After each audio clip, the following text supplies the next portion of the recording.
Do you know the biggest lie in military history? That power lies in close combat. However, history's most brilliant strategists didn't choose to clash swords. For them, close quarters was an unacceptable mistake. Distance equals control. The one who closed the distance had already accepted the disadvantage. Today, we'll examine 8 legendary designs that share one common philosophy. Why should I get close? Chakram, 16th century India. A heavily armored cavalryman is charging at you. Instead of drawing a sword, you pull a steel ring from the turban on your head. You spin it on your finger, gaining speed, and release it. A thin whistling sound. The ring grazes the shield and severs the horse's leather reins in a single strike. The rider is neutralized in seconds. You haven't even taken a step. This is the chakram. More than a weapon, it's an early marvel of aerodynamics. The outer edge is sharp, the inner edge smooth. Its gyroscopic balance allows it to cut through the air without deviating. Because superiority doesn't always lie in brute force, but in the perfect angle. Metsubushi, 1615, Japan. You've cornered your target in a dark hallway. He's been searched, he's unarmed.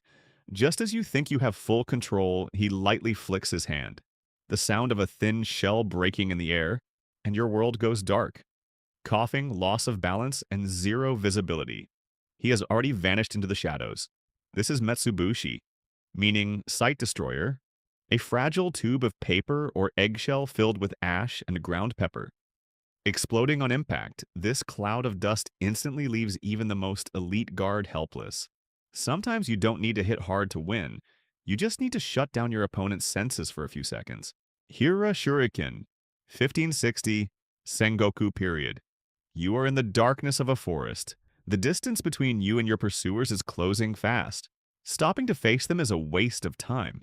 You simply flick your hand swiftly over your shoulder, a metallic buzz, and your pursuer's steps suddenly stop. That unexpected impact on their leg completely breaks their rhythm.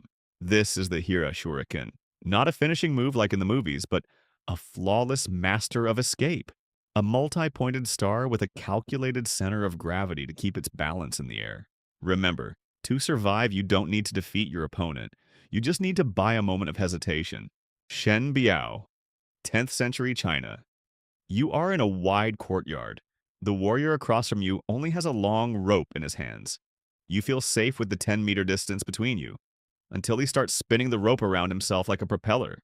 The rope draws circles, a whistle cutting through the air, and a heavy piece of metal strikes your shield. You didn't even see where it came from. This is the Shen Biao, or rope dart, a kinetic energy-driven design whose trajectory changes with every throw.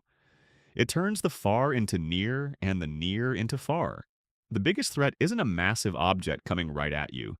It's a movement whose origin you can never predict. Bo-Shuriken, 1600s, Edo period. In an inn, an ordinary-looking traveler sits across from you. You sense no danger. The man suddenly stands up.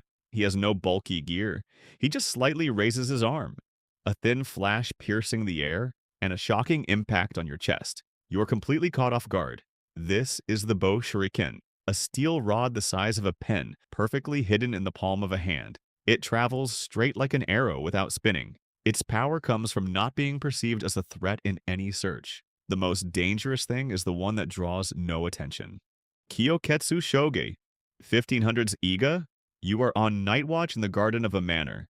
Something flies out of the dark and suddenly wraps around your wrist. You reflexively pull back, but the more you pull, the tighter the knot gets. You lose your balance.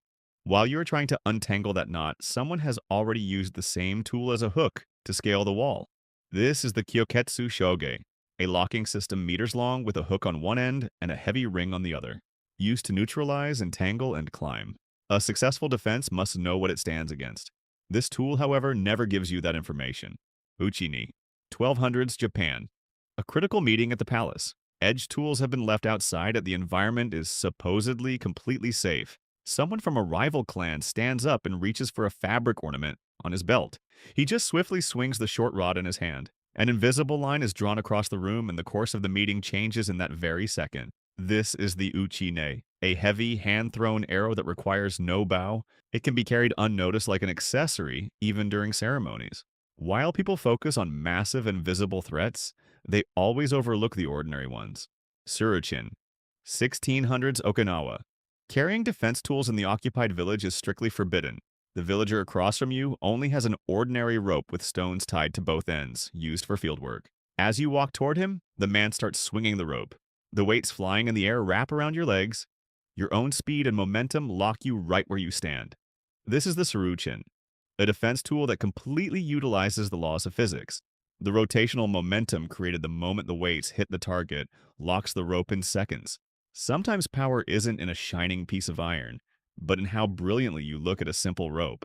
When we think of the ancient world, we always imagine noisy squares and massive armor. But these 8 legendary designs prove the great truth history whispers. The invincible one was not the strongest. It was the one who managed the distance, used the unseen, and looked at the ordinary with genius. True superiority begins when you decide what your opponent will see. So, which one impressed you the most with the mechanics and intelligence behind it? Let's meet in the comments. Don't forget to like the video. See you in the next one.